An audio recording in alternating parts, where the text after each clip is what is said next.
I heard so many rave reviews of Montevideo in Uruguay before we went last August, but I have to admit it was a big disappointment. I wouldn't go back there again in the wintertime. There are pros and cons to off-season travel, but I think in this case the cons outweighed the pros for a few reasons that I'll get into in a minute. First, where did we go and what did we see? Well, we started out with a weekend in Colonia del Sacramento, a historic town that's right across the Rio Plata River from Buenos Aires. We took the ferry there, which was kind of fun, but little did I know that when we boarded that boat, all the bargains that we had enjoyed in Argentina were gone, gone, gone. First, we did not need to spend 2 nights in Colonia del Sacramento. In fact, I don't even think we needed 1 night there, to be honest. It's a nice small town. There are some sights to see, but it was very, very quiet, and there really wasn't much to do there. The few sites that there are there in town, I think we could have seen them in about 2 to 3 hours. Then we spent 3 nights in Montevideo, and from there, we did a day trip also to the coast. We also visited a Swiss town called Nueva Helvetia. 3 nights also felt too long in Montevideo.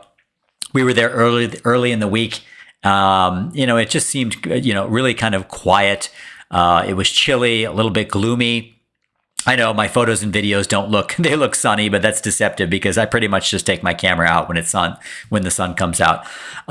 It would have been good to spend maybe 1 day and 1 night in Montevideo. Though I did I really enjoyed going to see a Nacional football match at the oldest stadium in Europe that's still in use. Our day trip to the coast was also pretty unremarkable.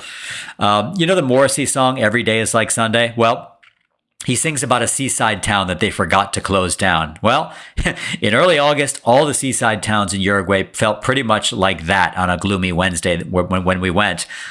So in a nutshell, here was my biggest complaint about Uruguay, and it's a big one: the prices. We had just arrived from Argentina, and so that was our frame of reference. And man, we were spoiled by the low prices in Argentina. If you change your money on the black market in Argentina, it is crazy cheap. But then you cross that river and everything is, I'm going to say, triple the price, maybe even higher, maybe quadruple the price. A taxi ride that was, $1 in Buenos Aires might be $9 in Montevideo. But the trip wasn't a complete loss. I liked the people in Uruguay. I liked how everyone was walking around with thermoses of mate and those little sippy cups they drink it from. I love the chivitos. I did a video about that. But overall, I really wish that we just spent more time in Argentina, to be honest, where our dollars went a lot further. There are some destinations that are year-round and then some that aren't. I would say Buenos Aires is a year-round destination, but I wouldn't go back to Uruguay in the wintertime, to be honest, folks.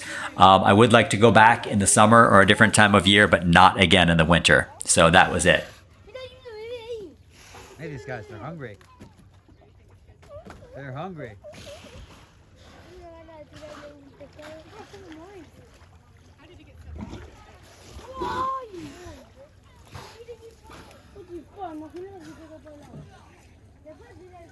Sí, cuando salga otro de esos que van para vos, te lo